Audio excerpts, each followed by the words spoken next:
जय हिंद दोस्तों। आप सभी का स्वागत है जय सवाल कोचिंग सेंटर में। जैसा कि आप सभी जानते हैं कि हम हिंदी के लिए पीवाई की प्रैक्टिस कर रहे हैं एमपीटेट वर्ग 2-3 के लिए। तो चलिए शुरू करते हैं। प्रश्न क्रमांक 1। प्रश्न क्रमांक 1 में क्या कह रहा है? अर्थ की दृष्टि से वाक्य के कितने भेद होते हैं? आपको बताना है कि वाक्य के कितने प्रकार होते हैं या कितने भेद होते हैं। कितने भेद होते हैं? 8। कौन कौन से होते हैं? पहला हमारा होता है विधानवाचक वाक्य। कौन सा होता है? विधानवाचक विधानवाचक वाक्य। इसी को साधारण वाक्य भी बोलते हैं। दूसरा हो गया हमारा निषेधवाचक निषेधवाचक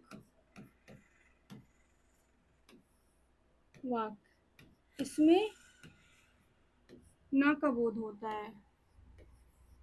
फिर है प्रश्नवाचक वाक्य। इसमें प्रश्न करने का बोध होता है। प्रश्नवाचक वाक्य। चौथा हमारा होता है आज्ञावाचक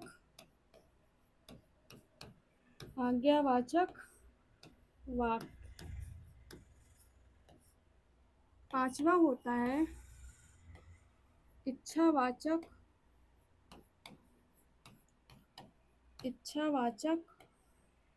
वाक्य। छठा होता है संकेतवाचक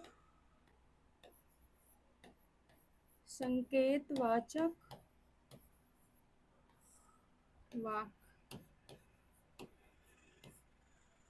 सातवां होता है संदेहवाचक वाक्य। और आठवां होता है विस्मयादिबोधक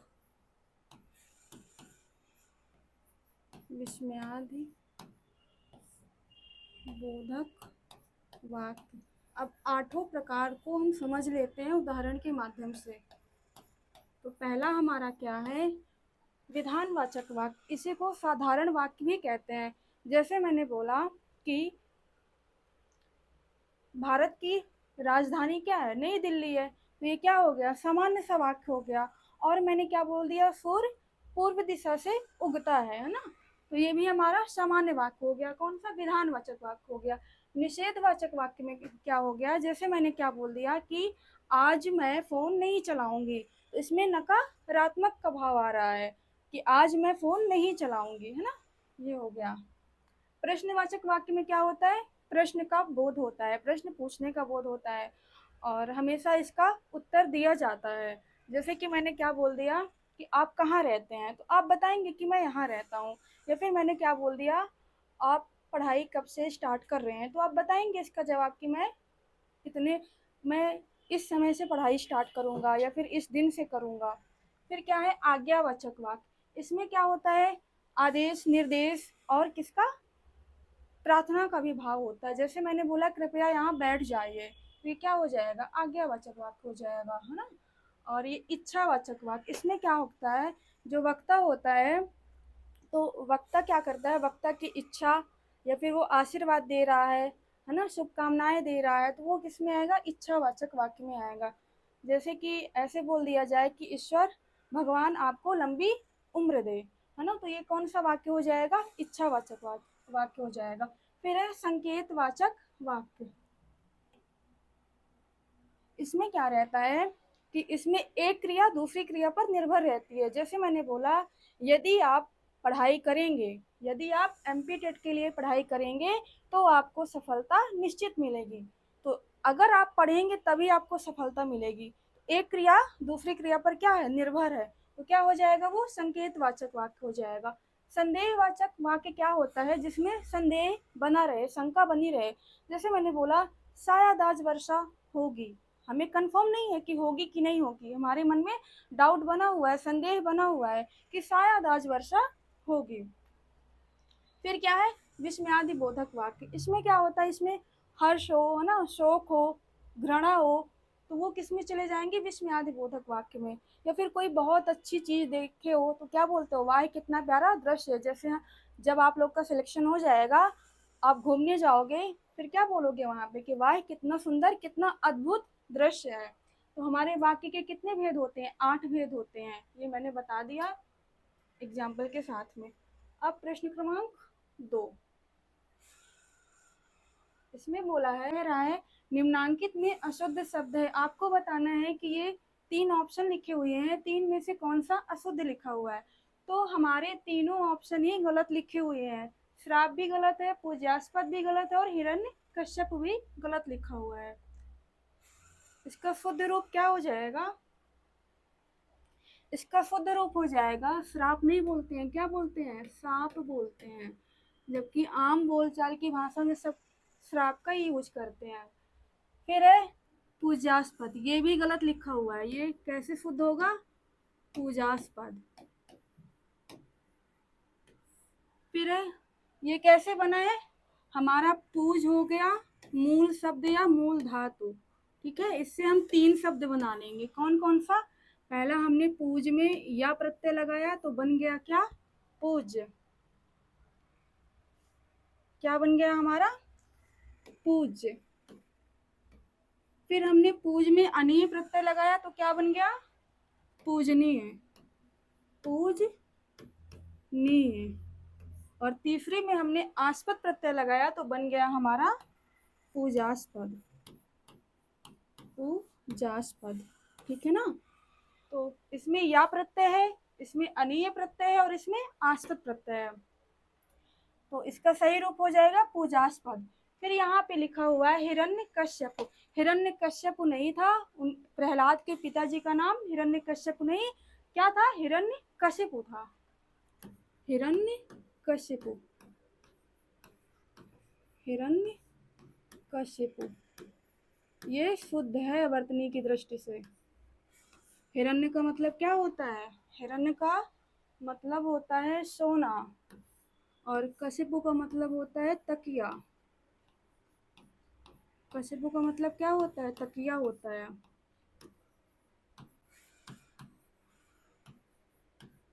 यहाँ एक बात और ध्यान देने योग्य है कि जो हमने यहाँ पे आस्पद प्रत्यय लगाया है उसका अर्थ क्या होता है। तो आस्पद का अर्थ होता है योग्य, क्या होता है, योग्य। हम इससे बहुत सारे शब्दों का निर्माण कर सकते हैं, कैसे, जैसे हमारा है पूज शब्द है, मूल शब्द, हमने आस्पद प्रत्यय लगाया तो बन गया क्या, पूजास्पद, पूजा करने के योग्य, ठीक है। फिर हमने घृणा में लगाया आस्पद प्रत्यय तो बन गया घृणास्पद, घृणा करने के योग्य। हमने संदेह में लगा दिया क्या, आस्पद, तो बन गया हमारा संदेहास्पद, ठीक है ना। आस्पद प्रत्यय लगाएंगे तो क्या हो जाएगा, उसका अर्थ देता है योग्य। पूजास्पद यानी पूजा करने के योग, घृणास्पद यानी घृणा करने के योग, संदेहास्पद मतलब संदेह करने के योग। फिर यहाँ हमने अशुद्ध वाक्य जाना, अशुद्ध शब्द जाना कि कौन कौन से अशुद्ध शब्द हैं, और हमने आस्पद प्रत्यय का भी प्रयोग जाना कि हम इससे किस प्रकार से नए शब्दों का निर्माण कर सकते हैं। तो निम्नांकित में से अशुद्ध शब्द हैं, कौन से हैं, ए भी है, बी भी है, सी भी है, तो कौन सा हो जाएगा, ऑप्शन नंबर डी, दिए गए सभी विकल्प। अब प्रश्न क्रमांक 3, इसमें बोला है निम्नांकित में विलोम शब्द युग में नहीं है। आपको बताना है कि ऐसा कौन सा ऑप्शन लिखा हुआ है जो विलोम शब्द युग में नहीं है। तो क्या हो जाएगा इसमें, पहले में लिखा हुआ है हमारा गरल सुधा। गरल का मतलब क्या होता है, गरल का मतलब होता है विष या जहर, विष या जहर, और सुधा का मतलब होता है अमृत। फिर यहाँ पे खंडन मंडन, तो खंडन का मतलब होता है किसी भी बात का क्या करना, किसी भी बात के विपक्ष में रहना या उसके विपक्ष में तर्क देना, वो खंडन हो जाता है। मंडन क्या होता है, किसी भी बात या किसी भी व्यक्ति के पक्ष में होना, वो क्या कहलाएगा? मंडन कहलाएगा।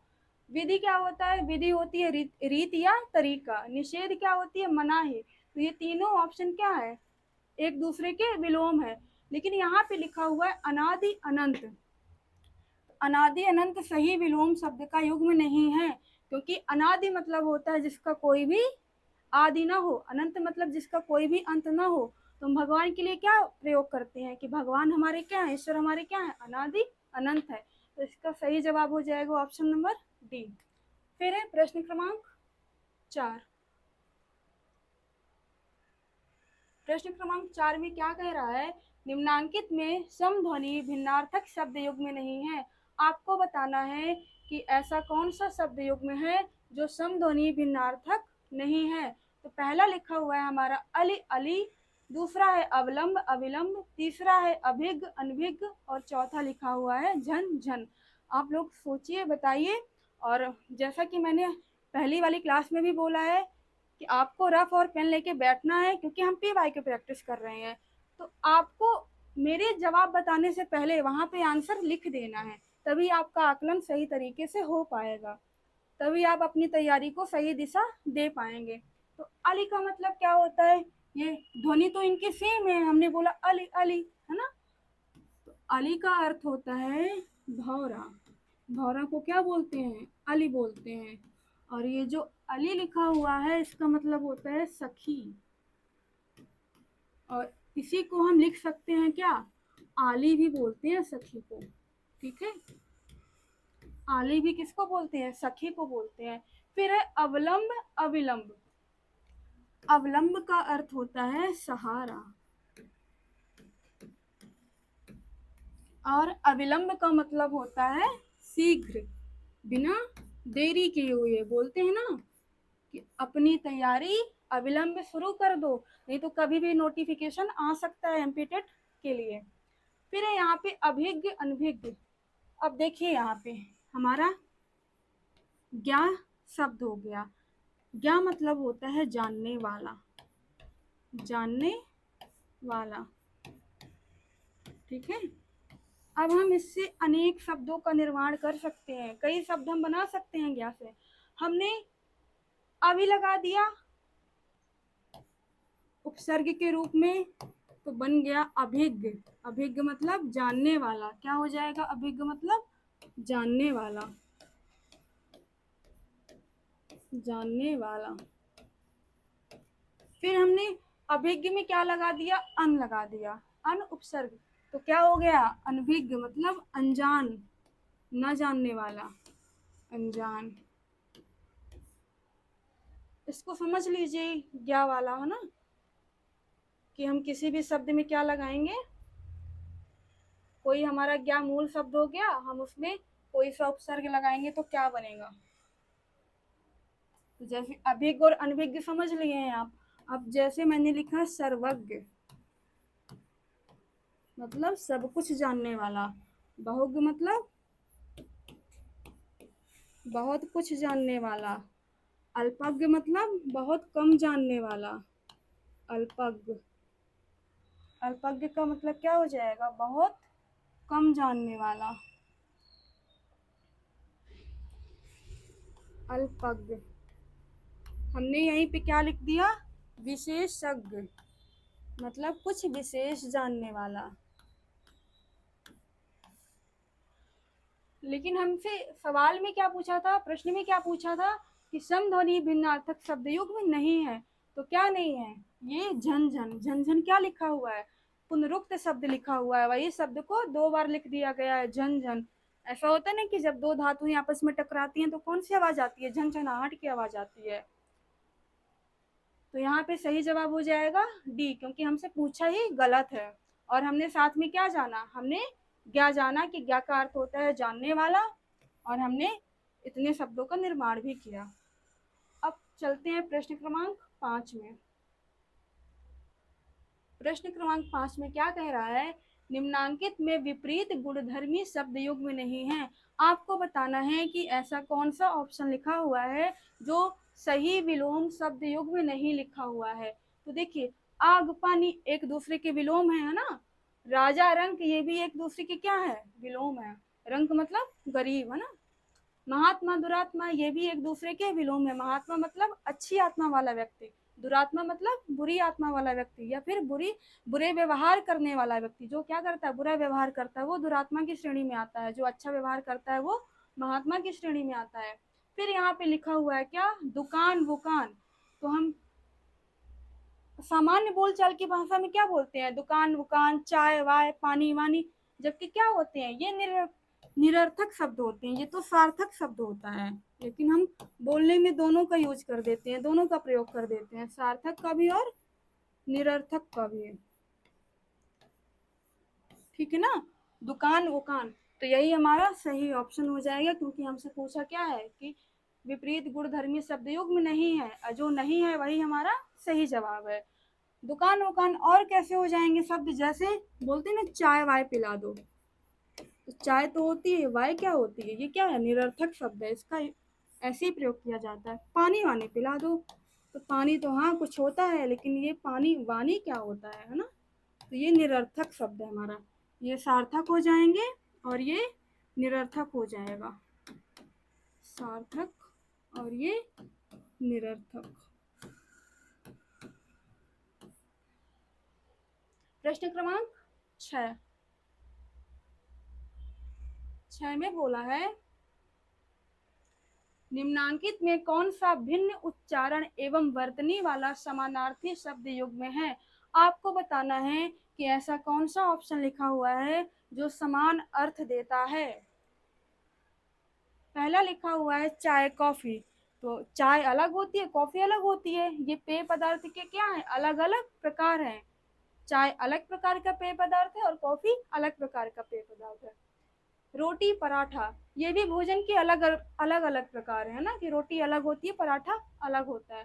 भूख भोजन, भूख क्या होती है, शारीरिक अवस्था होती है ना, कि जब हमको भूख लगती है तो हम क्या करते हैं, भोजन की खोज करते हैं। तो भोजन क्या हो जाएगा, वस्तु हो जाएगी। ये पेय पदार्थ के अलग अलग प्रकार हो जाएंगे, पेय पदार्थ के अलग अलग प्रकार,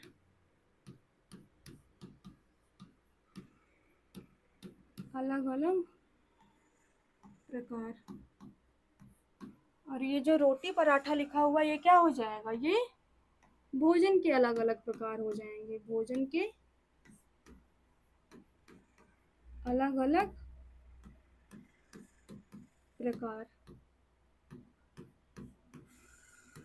फिर क्या लिखा हुआ है तीसरे नंबर में, भूख और भोजन। तो भूख का मतलब होता है शारीरिक अवस्था होती है ये, जब हम खाना नहीं खाते हैं तो हमको भूख लगती है, तो हमारे शरीर को क्या होता है, महसूस होता है कि हमको भूख लगी है। ये क्या हो जाएगी, शारीरिक अवस्था हो जाएगी, अवस्था। भोजन क्या हो जाएगी, ये वस्तु हो जाएगी ना। भूख लगने पर हम कुछ खाते हैं ना, तो क्या खाते हैं, भोजन खाते हैं। भोजन में रोटी पराठा कुछ भी हो सकता है, सब्जी रोटी दाल चावल, है ना। फिर यहाँ पे लिखा हुआ है लोभ लालच। लोभ लालच दोनों का अर्थ क्या होता है, मूर्खतापूर्ण इच्छा या फिर लालसा, मूर्खतापूर्ण इच्छा। ये क्या कहलाता है, लालच या लोभ कहलाता है। और मनुष्य को लोभ या लालच के चंगुल में नहीं फंसना चाहिए। तो हम प्रश्न क्रमांक 6 में क्या बोला है कि भिन्न उच्चारण एवं वर्तनी वाला समानार्थी शब्द युग में है, तो कौन सा है, ये हमारा ऑप्शन नंबर डी, लोभ लालच। प्रश्न क्रमांक 7, यात्रियों के समूह को कहते हैं। आपको बताना है कि यात्रियों के समूह को क्या कहते हैं, गिरोह कहते हैं, झुंड कहते हैं, कतार कहते हैं या फिर कारवां कहते हैं। तो यात्रियों के समूह को क्या कहते हैं, कारवां कहते हैं। यही हमारा सही हो जाएगा। गिरोह किसे कहते हैं, अपराधियों या अपराधियों या डकैतों के समूह को क्या कहते हैं? डकैतों के समूह को गिरोह कहते हैं। पशु पक्षी के समूह को क्या कहते हैं? झुंड कहते हैं। पशु पक्षी के समूह को। कतार क्या होती है? पंक्ति या लाइन। चींटियों को आपने देखा होगा, वो एक कतार में चलती हैं, है ना। तो यहाँ पे क्या पूछा? यात्रियों के समूह को क्या कहते हैं? तो कारवां कहते हैं। अब बढ़ते हैं प्रश्न क्रमांक 8 की तरफ। यहाँ पे पूछा है सदैव शब्द में कौन सी संधि होगी। आपको बताना है कि सदैव शब्द में कौन सी संधि है। उससे पहले हम समझ लेते हैं कि संधि क्या होती है। दो वर्णों के मेल से जो विकार उत्पन्न होता है वही संधि होती है, वही संधि कहलाती है। तो सदैव शब्द, अब इसकी पहचान क्या होती है? हम ऐसे पहचान सकते हैं, पहचान की एक ट्रिक होती है क्या, कि अगर हमारे शब्द में क्या आता है, अ की मात्रा या अ की मात्रा होती है, तो वो कौन सी हो जाएगी संधि हमारी? वो हो जाएगी वृद्धि स्वर संधि, है ना। कैसे हो जाएगी? जैसे लिखा हुआ था क्या अभी, सदैव। इसका नियम ये कहता है, इसको पहले हम विच्छेद कर लेते हैं, संधि विच्छेद। सदा प्लस एव। कैसे? वृद्धि स्वर संधि का नियम कहता है कि यदि आ या बड़ा आ जब ए या ए से मिलता है तो वह किस में परिवर्तित हो जाता है? वह ए में परिवर्तित हो जाता है। फिर यदि आ या बड़ा आ किससे मिलता है? ओ या औ से मिलता है, तो वह बदल जाता है किसमें? औ में। यही हमारी वृद्धि संधि है। वृद्धि स्वर संधि में क्या होता है? मात्राओं की वृद्धि हो जाती है। तो इसका एक हम उदाहरण देखते हैं। जैसे मैंने लिखा 1 प्लस 1, ठीक है ना। तो यहाँ पे आ वर्ण है, जब हम इसको विच्छेद करेंगे, है ना, का में कैसे बनाएंगे? का हमारा बना है ऐसे, ठीक है ना। तो जब आ का मिलन किससे होता है? ए से होता है, तो ये परिवर्तित हो जाता है ए में। तो ये कैसे लिखेंगे इसको? ए कैक, ठीक है ना, ए कैक, ऐसे ए की मात्रा है। फिर जब आ या बड़ा आ ओ या औ से मिलता है तो अ बन जाता है। मैंने लिखा यहाँ पे जल प्लस औषधि, औषधि। तो यहाँ हमारा अ वर्ण किससे मिलेगा? अ से मिलेगा, तो बन जाएगा जलौषधि, जलौषधि, ठीक है। यही हमारी क्या है? वृद्धि संधि है। तो वृद्धि स्वर संधि को पहचानने का तरीका यह है, यदि शब्द के मध्य में या शब्द में क्या है? अ या औ की मात्रा आए, वह क्या कहलाती है? वृद्धि स्वर संधि कहलाती है। नियम ये है। फिर है यण स्वर संधि। इसमें क्या होता है? इसमें आ या आ, या फिर ऐसे समझ लेते हैं, यण स्वर संधि की पहचान होती है यदि शब्द के मध्य में आधा अक्षर आए, फिर उसके बाद क्या आए? या व रा आए, तो वह यण स्वर संधि कहलाएगी। इसमें ई या में परिवर्तित हो जाती है, ई का या, उ का वा और री का रा हो जाता है। व्यंजन संधि में क्या होता है कि जब कोई व्यंजन वर्ण स्वर अथवा व्यंजन वर्ण से ही मिलता है, फिर उसके मिलने के बाद जो विकार उत्पन्न होता है वही हमारी व्यंजन संधि होती है। विसर्ग संधि में क्या होती है? जब कोई विसर्ग स्वर अथवा व्यंजन से मिलता है तो मिलने के बाद जो विकार उत्पन्न होता है वही विसर्ग संधि होती है, ठीक है ना। तो सदैव में कौन सी संधि हो जाएगी? वृद्धि स्वर संधि। हमने नियम भी जाना और पहचानने का तरीका भी समझा कि कैसे पहचानते हैं। प्रश्न क्रमांक 9, यहाँ पे लिखा हुआ है राकेश का संधि विच्छेद है। आपको बताना है कि राकेश का संधि विच्छेद क्या है। तो क्या होगा इसका? इसका हो जाएगा ऑप्शन नंबर डी। कैसे? मैंने यहाँ पे लिखा राकेश। अब इसका संधि विच्छेद करते हैं, तो ये राका प्लस ईस। राका का अर्थ क्या होता है? रात होती है। कैसी रात? चांदनी रात या फिर पूर्णिमा की रात, उसको राका बोल दिया जाता है। ईश क्या होता है? ईश स्वामी होता है। तो रात के स्वामी या पूर्णिमा के स्वामी या चांदनी चांदनी रात के स्वामी क्या कहलाएंगे? चंद्रमा। चंद्रमा को ही क्या बोला जाता है? राकेश बोला जाता है। चंद्रमा का ही पर्यायवाची शब्द क्या है? राकेश है ना। जब हम पर्यायवाची पढ़ेंगे तो हम वहाँ पे जानेंगे कि कैसे ट्रिक से हम पर्यायवाची बनाएं, क्योंकि हमको पर्यायवाची को रटना नहीं, हम कितना रट पाएंगे, है ना। तो हम उसमें ट्रिक के माध्यम से समझेंगे और कैसे नियम होते हैं, क्या होता है, वो भी समझेंगे। तो इसमें राका प्लस ईस हो जाएगा। ये संधि कौन सी हो जाएगी? सोचिए थोड़ी। राका प्लस ईस में कौन सी संधि हो जाएगी? इसमें हमारी गुण-स्वर संधि हो जाएगी। कैसे हो जाएगी ये समझते हैं। गुण-स्वर संधि, इसमें क्या होता है, जब हमारा आ वर्ण या बड़ा आ किससे मिलता है? ई या बड़ी ई से मिलता है, तो यह परिवर्तित हो जाता है किस में? ए में। ठीक है ना। तो ये क्या कहलाएगी? गुण-स्वर संधि कहलाएगी। ऐसे ही अगर हमारा आ या बड़ा आ किससे मिलता है? उ या बड़ा ऊ से मिलता है, तो ये किस में बदल जाता है? ओ में। ठीक है ना। तो ये क्या हो जाएगी? गुण-स्वर संधि हो जाएगी।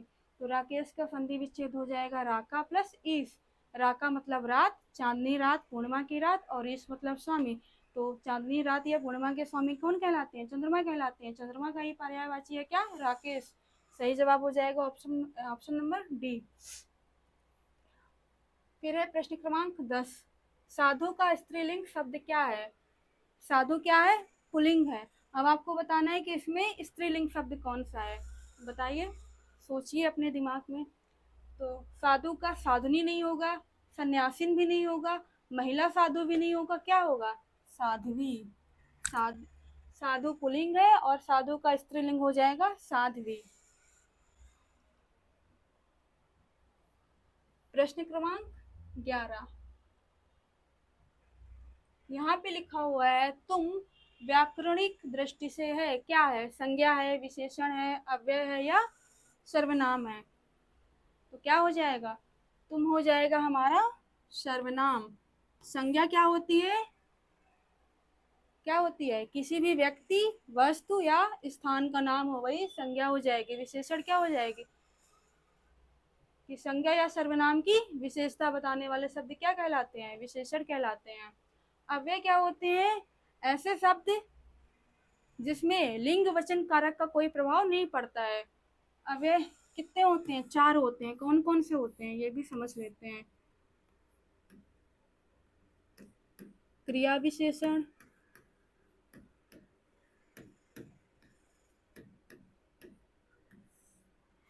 संबंध बोधक,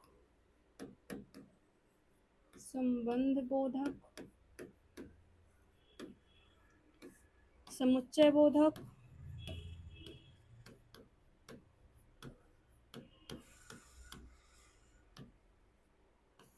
और एक क्या हो जाएगा? विस्मयादि बोधक।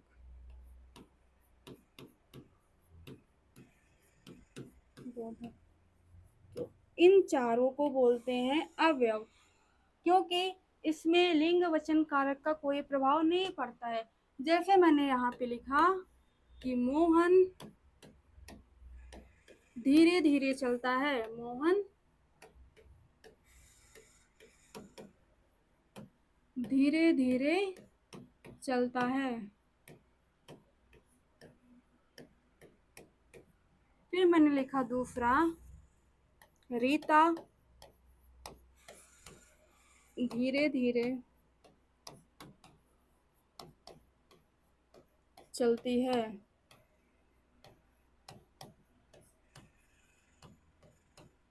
तो ये हमारा क्या हो जाएगा? क्रिया विशेषण हो जाएगा। तो क्या इसमें कोई परिवर्तन आया? यहाँ पे मोहन हुआ, यहाँ पे रीता हुआ, कोई परिवर्तन नहीं आया ना। धीरे धीरे का क्या है? धीरे धीरे ही है। तो यहाँ पे पूछा क्या था? तुम क्या है? हमारा सर्वनाम हो जाएगा। सर्वनाम क्या? सर्वनाम की परिभाषा कैसे होगी? कि जो संज्ञा के स्थान पे प्रयुक्त होते हैं वही सर्वनाम कहलाते हैं। प्रश्न क्रमांक 12, हरि पढ़ चुका है वाक्य है। आपको बताना है कि ये जो वाक्य लिखा हुआ है हरि पढ़ चुका है, यह कैसा वाक्य है? संदेहवाचक है, संकेतवाचक है, विधिवाचक है, या फिर दिए गए विकल्पों में से कोई नहीं। तो अभी जब हमने प्रश्न क्रमांक पहला करवाया था तो उसमें हमने सभी आठों के आठों प्रकार को समझाया है उदाहरण के माध्यम से, तो हम इसमें ज़्यादा समय नहीं देंगे। इसमें क्या हो जाएगा, ये हमारा विधिवाचक है, इसी को विधिवाचक बोलो, या फिर विधानवाचक बोलिए, या फिर सामान्य अर्थ में साधारण वाक्य बोलिए, वही हो जाएगा। प्रश्न क्रमांक 13, इसमें लिखा हुआ है थोथा चना बाजे घना का आशय है। आपको बताना है कि इसका क्या आशय है। पहला लिखा हुआ है निरंतर अपना गुणगान करते रहना, बी में है मूर्ख को गुण की परख नहीं होती, सी में है गुणहीन व्यक्ति अधिक आडंबर करता है, और चौथा है सीधेपन से कोई कार्य नहीं होता है।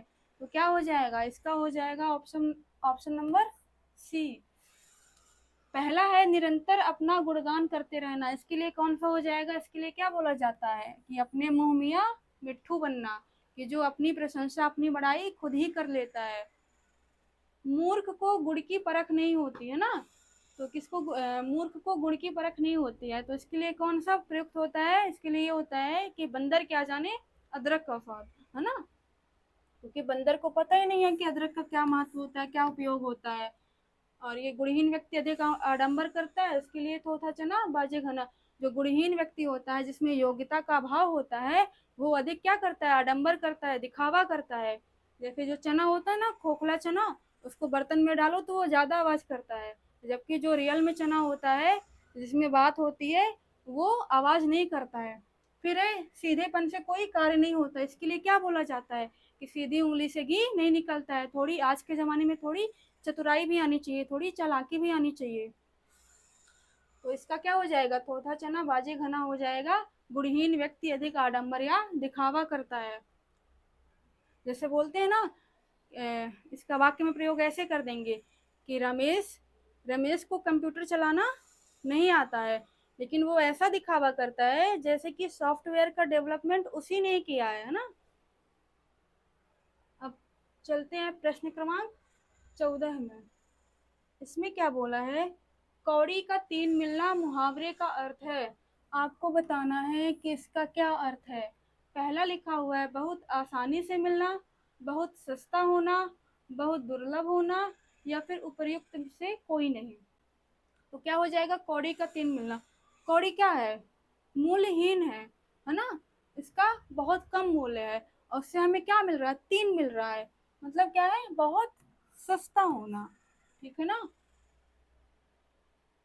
सी में है बहुत दुर्लभ होना, इसके लिए कौन सा मुहावरा बोला जाता है, कहते हैं ना गूलर का फूल होना, कि बहुत दुर्लभ हो गए तुम, तो गूलर के फूल हो गए, तुम तो दिखे ही नहीं मुझे, ऐसा। इसका हो जाएगा बहुत सस्ता होना, कौड़ी का तीन मिलना। प्रश्न क्रमांक 15, शर्वरी का अर्थ है। आपको बताना है कि शर्वरी का क्या अर्थ है, नहर, नदी, पंक्ति, या फिर रात। तो शर्वरी किसका पर्यायवाची है, रात का है। नहर क्या होती है, नहर जो मानव निर्मित होती है कृत्रिम रूप से, है ना, कृत्रिम रूप से कोई जलधारा, वो नहर होती है। नहर का प्रयोग होता है सिंचाई के क्षेत्रों में, है ना, सिंचाई के लिए किसका प्रयोग किया जाता है, नहर का। नदी क्या होती है, प्राकृतिक जलधारा होती है। और पंक्ति क्या होती है, वही कतार या फिर लाइन बोल दिया जाए। शर्वरी का अर्थ हो जाएगा रात, ये रात का ही पर्यायवाची है। रात के और कौन कौन से पर्यायवाची होते हैं, रजनी हो गया, निशा हो गया, है ना, यामिनी हो गई, त्रियामा। फिर है प्रश्न क्रमांक 16, नसबंदी में प्रत्यय है। आपको बताना है कि नसबंदी में कौन सा प्रत्यय प्रयुक्त हुआ है। तो प्रत्यय क्या होते हैं, वे शब्दांश जो किसी शब्द के अंतिम में जुड़कर शब्द के अर्थ में परिवर्तन ला देते हैं, वो क्या कहलाते हैं, प्रत्यय कहलाते हैं। तो नसबंदी में कौन सा प्रत्यय है, ये हमें दिख रहा है, बंदी, इसमें ये हो जाएगा। और क्या बन जाएगा बंदी प्रत्यय से, नाकाबंदी, घेराबंदी, है ना, किलाबंदी। प्रश्न क्रमांक 17, निम्नलिखित में से शुद्ध वर्तनी नहीं है। आपको बताना है कि इसमें कौन सा शुद्ध नहीं लिखा हुआ है, क्योंकि वर्तनी वाले प्रश्न बहुत पूछे जाते हैं और इसी में हम क्या कर देते हैं, गलत कर देते हैं। तो देखिए पहला लिखा हुआ है उज्जैन, तो क्या उज्जैन होता है? सोचिए, तब तक को मैं ऑप्शन पढ़ रही हूँ। बी में है उन्मादग्रस्त, सी में है अधिकोष और डी में है अधीन। तो ये हमारा पहला ही गलत लिखा हुआ है, जो गलत है वही पूछा गया है।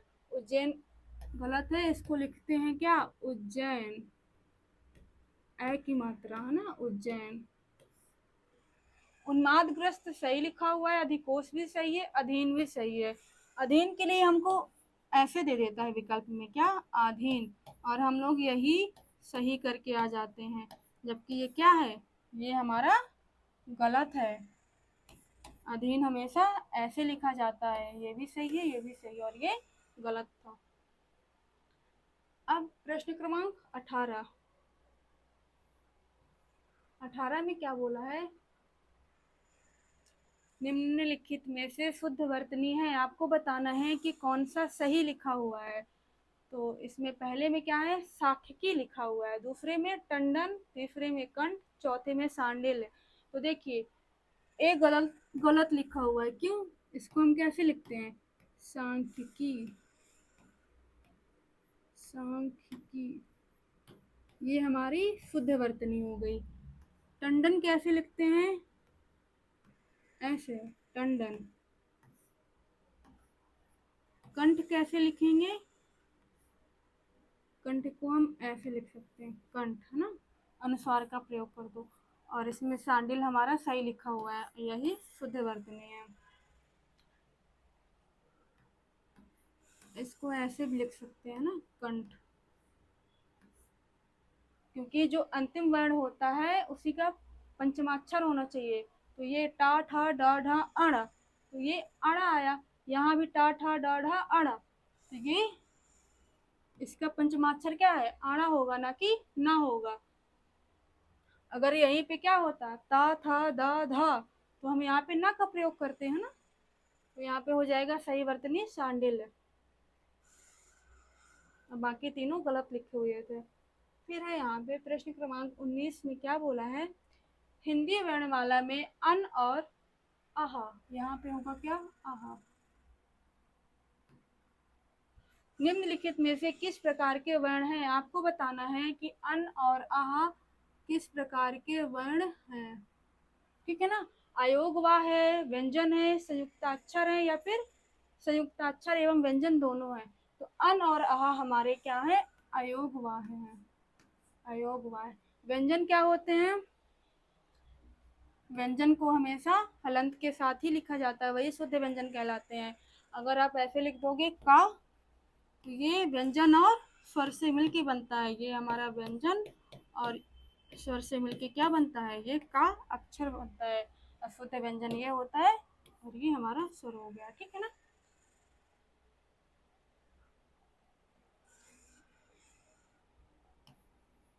का, ठीक है।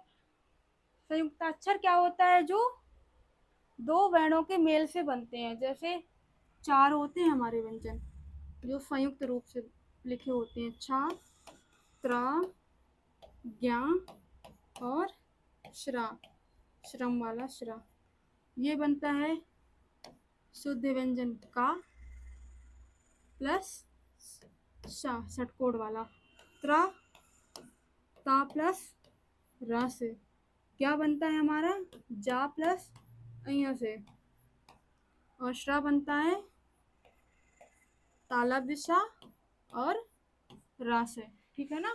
तो इसमें अन और आहा क्या है, अयोगवा है। प्रश्न क्रमांक 20, इसमें बोला है च वर्ग के वर्णों का उच्चारण स्थान है। आपको बताना है कि च वर्ग में जो वर्ण होते हैं उनका उच्चारण स्थान क्या है। ऑप्शन में दिया हुआ है कंठ, ओष्ठ, मूर्धा, तालु। तो कहाँ से बोले जाते हैं च वर्ग के वर्ण, तालु से, ठीक है ना। इसको कैसे याद रखा जा सकता है, इसको इसके लिए एक सूत्र होता है, क्या होता है सूत्र बोलिए या ट्रिक बोलिए, है ना। होता है इचु यशानाम, इचु यशानाम तालु। ई में आ जाएगी छोटी ई, बड़ी ई। संस्कृत में बोलते हैं चू वर्ग, है ना। क वर्ग को बोलते हैं कु वर्ग, वैसे ही चा वर्ग को बोलते हैं चू वर्ग। तो चा वर्ग में क्या क्या हो जाएगा, चा, छा, जा, झा, अया। फिर क्या है, इचो यशा नाम तालो, या और शा, ये भी कहाँ से बोले जाते हैं, ये तालु से बोले जाते हैं, ये तालव्य वर्ण होते हैं। तो इसको हम सूत्र के माध्यम से याद रख सकते हैं। तो इसका सही जवाब हो जाएगा ऑप्शन नंबर डी।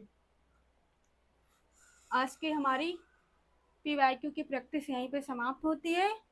और आपको अगर वीडियो अच्छी लगी हो तो लाइक कीजिए, और ज़्यादा अच्छी लगी हो तो कमेंट भी कर सकते हैं। और अगर आप इस चैनल में पहली बार आए हैं तो सब्सक्राइब कर लीजिए। और मिलते हैं फिर अगली क्लास में कुछ नए PYQ के साथ। तब तक के लिए आप पढ़ते रहिए, प्रैक्टिस करते रहिए और अपने लक्ष्य पे क्या रहिए, फोकस रहिए। जय हिंद, धन्यवाद।